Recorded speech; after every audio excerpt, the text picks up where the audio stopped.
Mais alors Dieu a préparé des choses, des choses merveilleuses pour votre futur.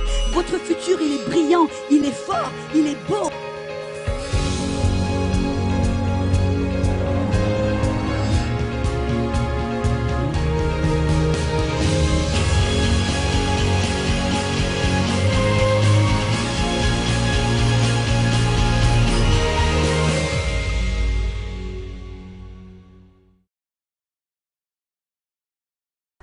Bonjour, bienvenue à notre émission C'est la vie, où nous apprenons à connaître Dieu, parce qu'on a vu dans Jean 17, verset 3, que ça c'est la vie éternelle et la vie abondante, de te connaître toi le vrai Dieu et celui que tu as envoyé, Jésus-Christ. Quand on apprend à connaître Dieu, son cœur, sa façon de penser, sa façon d'agir, alors c'est vrai que l'on commence à marcher dans une dimension de vie éternelle et de vie abondante. Amen. Mais moi, je vois que la plupart des églises aujourd'hui, elles prêchent un message tout à fait différent. Si vous allez avec moi dans Deutéronome chapitre 11, versets 26 à 28, on voit ici que ce message que l'on entend très souvent, où Dieu dit au peuple d'Israël, voilà, je mets aujourd'hui devant vous la bénédiction et la malédiction. La bénédiction, si vous m'obéissez, et la malédiction si vous n'obéissez pas au commandement de l'Éternel votre Dieu. En fin de compte, on voit ici que ce message, c'est vraiment le message de la loi. C'est en fin de compte, le sommaire de la loi, c'est si vous obéissez, vous êtes bénis. Si vous n'obéissez pas, alors vous serez punis et jugés. Amen. Mais on doit se poser la question. On a vu, je vous encourage de regarder l'émission de la semaine dernière où on a vu vraiment quel était le but de la loi. Et vraiment, la loi n'était pas faite pour nous rendre justes. Dieu n'a pas amené la loi pour nous aider à marcher droit. Non, non. La loi était pour nous accuser. La Bible nous dit dans Romains 4, verset 15, il dit que la loi produit la colère.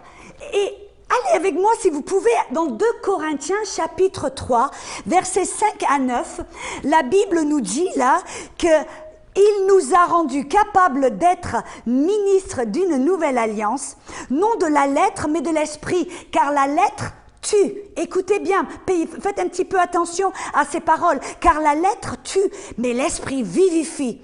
Or, si le ministère de la mort, gravé avec des lettres sur des pierres, ça parle des commandements, des 10 commandements, de la loi, n'est-ce pas?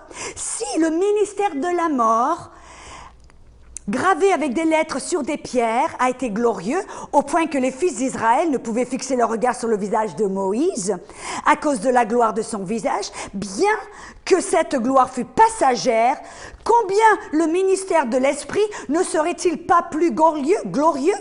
Si le ministère, la loi, le ministère de la condamnation a été glorieux, le ministère de la justice est de beaucoup supérieur en gloire. Et vous savez, on voit ici que la loi n'est pas faite pour nous rendre justes, mais pour nous condamner, pour nous tuer, pour nous montrer en fin de compte qu'il est impossible pour nous d'être justes par nos propres efforts et que l'on doit mettre notre foi en Dieu lui-même pour nous rendre justes. Amen. Et on voit ici que cette loi, ce ministère de condamnation était simplement, comme il dit, passager, temporaire. C'était simplement quelque chose qui allait durer pour un petit moment jusqu'à ce que Jésus vienne sur la scène.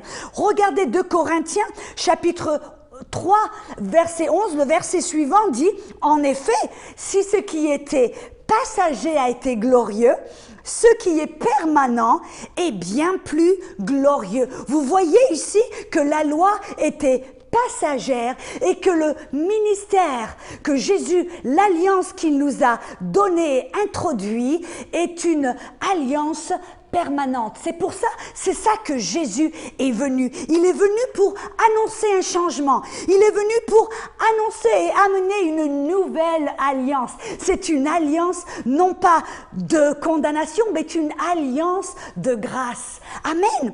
Dans Luc 4, verset 19, vous savez que le premier sermon qu'il a prêché dans la synagogue, écoutez bien ce que Jésus a dit. Il a dit, car pour proclamer, il est venu pour proclamer aux captifs la délivrance, aux aveugles le recouvrement de la vue, pour libérer les opprimés et pour annoncer, pour publier une année de grâce du Seigneur. Amen. C'est pour cela, vous savez, quand Jésus même est né, vous vous rappelez, quand il est né dans une étable, les anges, il y avait une chorale d'anges qui ont célébré la venue de Jésus. Et quelles étaient les paroles qu'ils ont annoncées? Ils ont dit « Paix ». Paix sur la terre et bienveillance envers les hommes. Vous savez ce que ça voulait dire? Ça voulait dire que maintenant, Dieu ne va plus vous juger. Il ne va plus être en colère contre vous. Ils annonçaient que maintenant, il y avait à voir à travers Jésus la paix. La paix. Et entre Dieu et l'homme, la paix et la bienveillance envers vous et envers moi. Dieu n'est plus en colère. Dieu, maintenant, agit envers nous avec grâce et amour. Amen. Ça veut dire que maintenant, gloire à Dieu, on doit avoir un changement de mentalité. On doit arrêter de penser selon la loi ou cette ancienne alliance qui était simplement temporaire et passagère. Et on doit changer notre façon de penser. Vous savez, c'est ce que Jésus, quand il était sur la terre dans son ministère, il marchait dans la grâce. Et quand les pharisiens, les sadduciens et même les disciples de Jean le Baptiste sont allés vers Jésus et ils l'ont provoqué, ils l'ont accusé de ne pas marcher selon la loi. Et il lui a dit, mais pourquoi est-ce que tes disciples ne jeûnent pas comme nous on le fait? Pourquoi est-ce que tes disciples, on les a vus prendre du blé quand ils ont traversé les champs? Et ils ont brisé le sabbat. Ils étaient furieux parce qu'ils ne marchaient pas sous la loi. Et qu'est-ce que Jésus a dit? Il leur a dit, il va devoir y avoir un changement de mentalité. Et il leur a donné une parabole, ça s'appelle la parabole du vin nouveau dans les vieilles outres. Et ça se trouve dans Marc, chapitre 2, verset 22. Jésus a dit, personne ne peut mettre du vin nouveau dans de vieilles outres. Qu'est-ce que ça veut dire? Il a dit, maintenant je viens pour vous faire de vous de nouvelles créations. Et cette nouvelle création n'est pas créée pour marcher selon la loi, pour marcher selon l'ancienne alliance. Vous ne pouvez pas mélanger l'alliance de l'Ancien Testament, la loi, et la grâce de Dieu. Amen. Et pourquoi? Parce que la vraie nature de Dieu, en fin de compte, c'est l'amour, la grâce. Et on a vu la miséricorde. Amen. Gloire à Dieu, ça c'est une bonne nouvelle. Ça c'est l'évangile. Amen. On doit savoir qu'il y a une différence entre l'Ancien Testament, l'ancienne alliance, et la nouvelle alliance du Nouveau Testament. Il y a une très grande différence. Amen.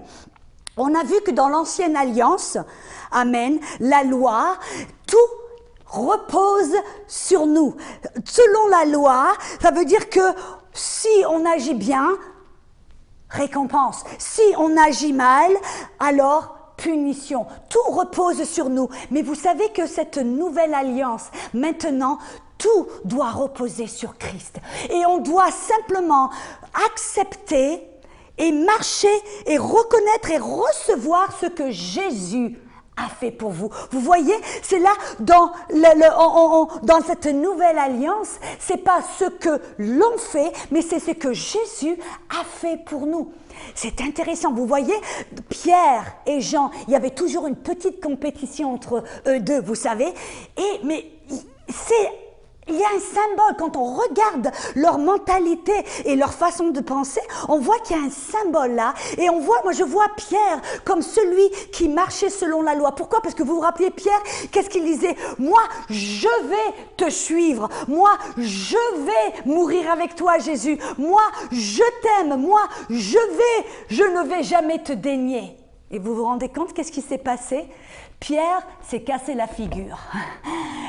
La chose qu'il a dit, je ne vais pas faire. Oh Seigneur, je ne le ferai plus jamais.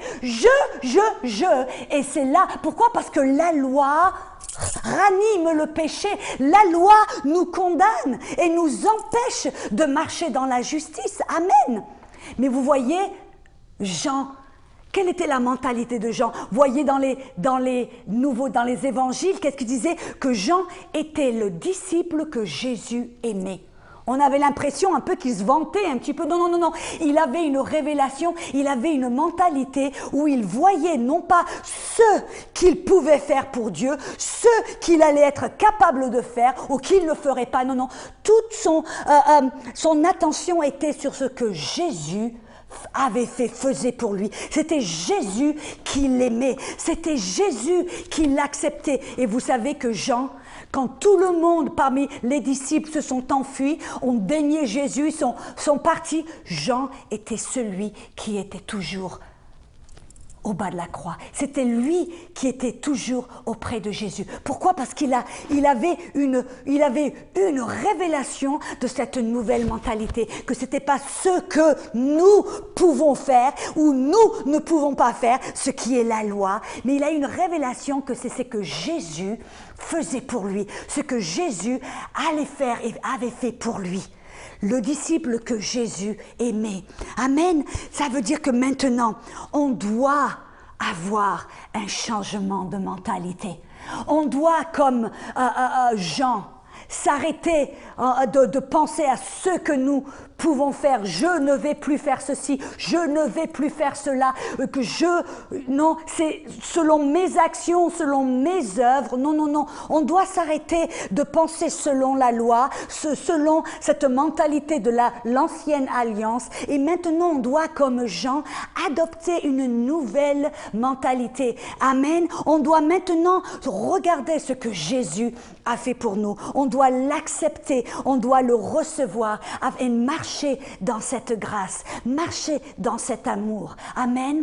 Gloire à Dieu. Et c'est pour cela, parce que Jésus, quand il est venu pour annoncer cette nouvelle alliance. Et il a dit, n'essayez pas, en tant que nouvelle création, une nouvelle une outre, et n'essayez pas de mélanger l'Ancien Testament avec le Nouveau Testament. N'essayez pas de mélanger la loi avec la grâce. Pourquoi? Parce que si vous essayez de marcher, je reçois le salut par la grâce, mais maintenant, je vais essayer de marcher, je vais essayer de faire, d'obéir, je vais essayer de plaire à Dieu, je vais essayer, à travers mes actions, de mériter l'amour de Dieu, de mériter les bénédictions de Dieu. Vous savez ce que c'est? Ça, c'est mélanger, c'est mettre du nouveau vin dans une vieille outre. Et alors Jésus a dit, les deux vont être détruits. Vous allez détruire la loi. Il est impossible d'accomplir la loi en essayant de marcher par la loi. C'était impossible. Le peuple d'Israël, il leur était impossible d'être juste et de marcher, d'accomplir la loi. Impossible. Mais et c'est ça, si vous essayez de marcher selon la loi, vous ne pourrez jamais l'accomplir. Mais si vous marchez par la grâce, alors vous marcherez dans la vie en abondance. Amen. N'allez nulle part, revenez dans quelques petits instants après les annonces. Amen. Si vous regardez cette émission, ne pensez pas que c'est une coïncidence. Non, c'est un rendez-vous divin. Dieu vous entend, Dieu vous aime et Dieu vous répond. Et pour ceux qui ont vraiment faim ou si vous voulez en savoir plus sur le ministère d'Audrey, son itinéraire, ses enseignements et pour découvrir les nombreux témoignages de ceux qui ont été touchés, guéris et changés par la parole, venez nous voir sur le site internet www.gotelministry.org et profitez-en car nous avons mis à votre disposition de nombreux messages, des outils et des études bibliques pour vous encourager et vous aider à grandir dans votre foi. Si vous n'avez pas la victoire, alors vous avez besoin d'un changement. Mettez votre ceinture de sécurité, voici le reste du message.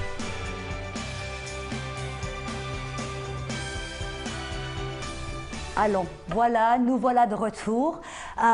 Nous avons exploré il y a quelques petits instants qu'on doit avoir un changement de mentalité, que Jésus est venu pour annoncer et qu'il venait avec une nouvelle alliance qui était une alliance de grâce et que l'on devait avoir un changement de mentalité.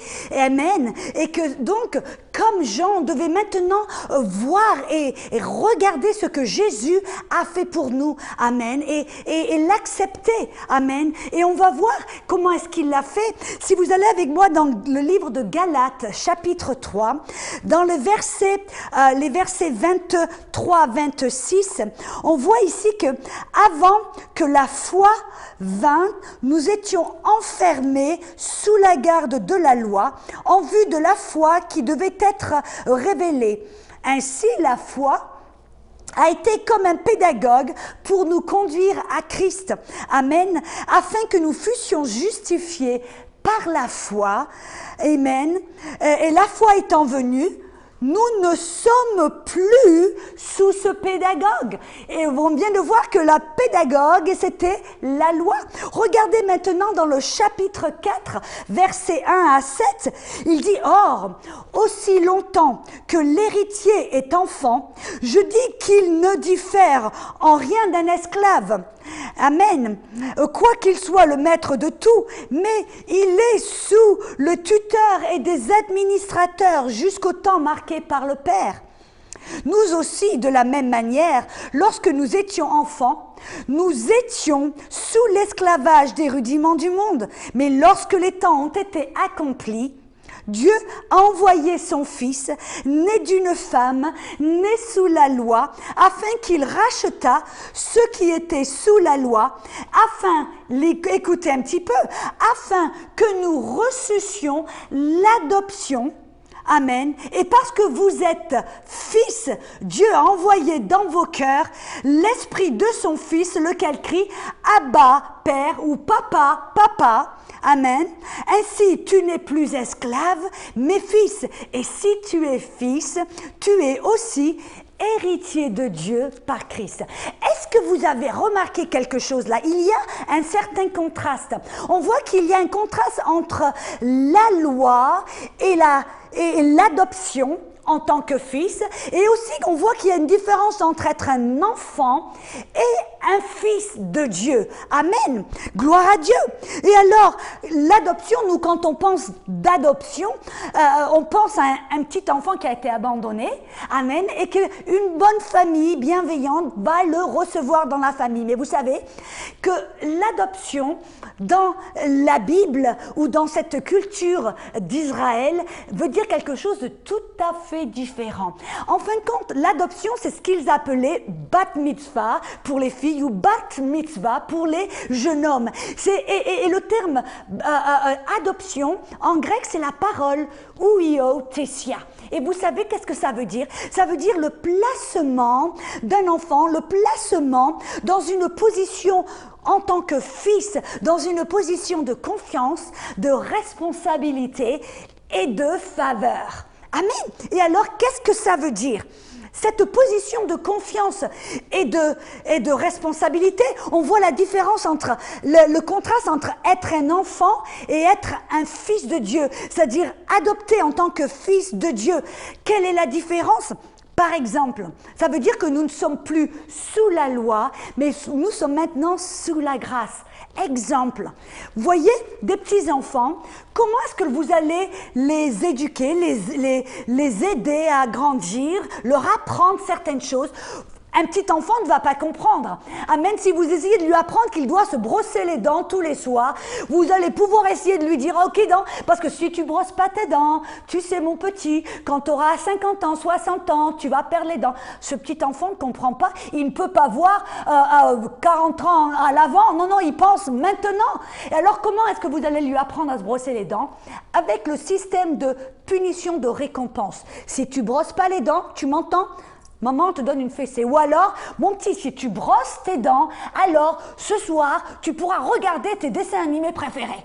Alors, le petit garçon, qu'est-ce qu'il fait? Cet enfant, il comprend le système de punition et de récompense. Et qu'est-ce qui se passe? Il apprend petit à petit qu'il doit se brosser les dents. Mais Mais si ce petit enfant grandit, qu'il a 30 ans, 40 ans, est-ce qu'il va tout d'un coup, quand il était petit, se brosser les dents parce qu'il se disait « Ah, je veux pas avoir une fessée » ou alors il se brossait les dents parce qu'il se dit « Ah, je vais voir mes dessins animés préférés » Mais quand vous grandissez, que vous devenez un adulte et que vous brossez les dents tous les soirs, vous n'allez pas le faire en disant oh, « Si je me brosse pas les dents, maman, elle va me donner une fessée ». Vous penseriez, de quoi vous penseriez si vous voyez un adulte qui pense de cette manière? Amen. Vous dites, mais il lui manque une case. Amen. Vous voyez ce que je veux dire? Et alors, qu'est-ce que ça veut dire? Qu'un enfant qui est sous la loi, il comprend ce système punition, récompense. Mais Dieu, quand on reçoit l'adoption, en tant que fils de Dieu, Dieu maintenant nous fait confiance. Dieu maintenant nous donne cette responsabilité de choisir de faire la bonne chose. Non pas parce qu'on a peur d'une punition ou alors ou la récompense. Non, non, non. On le fait parce qu'on comprend que c'est la bonne chose à faire. On comprend le bienfait. Vous voyez, quand vous avez 30 ans, vous vous brossez les dents parce que vous savez, je veux me brosser les dents parce que je veux pas perdre les dents, que mes dents elles pourrissent et elles tombent quand je vais avoir 60, 70 ans. Ou alors, je veux pas avoir envie d'aller, de payer des sommes astronomiques pour aller chez le dentiste parce qu'ils vont devoir me changer les dents ou quoi que ce soit. Est-ce que vous voyez ce que je veux dire? C'est ça, quand on reçoit l'adoption en tant que fils de Dieu, maintenant on commence à utiliser nos méninges. C'est une position de responsabilité et de confiance où Dieu maintenant, il nous fait confiance pour faire la bonne décision. Il nous fait confiance pour faire la bonne chose. Parce que maintenant, voyez, on peut comprendre. Dans l'Ancien Testament, ils ne pouvaient pas comprendre, ils ne savaient pas, ils avaient besoin de la loi. Pourquoi? Pourquoi? Parce que leur cœur n'était pas renouvelé.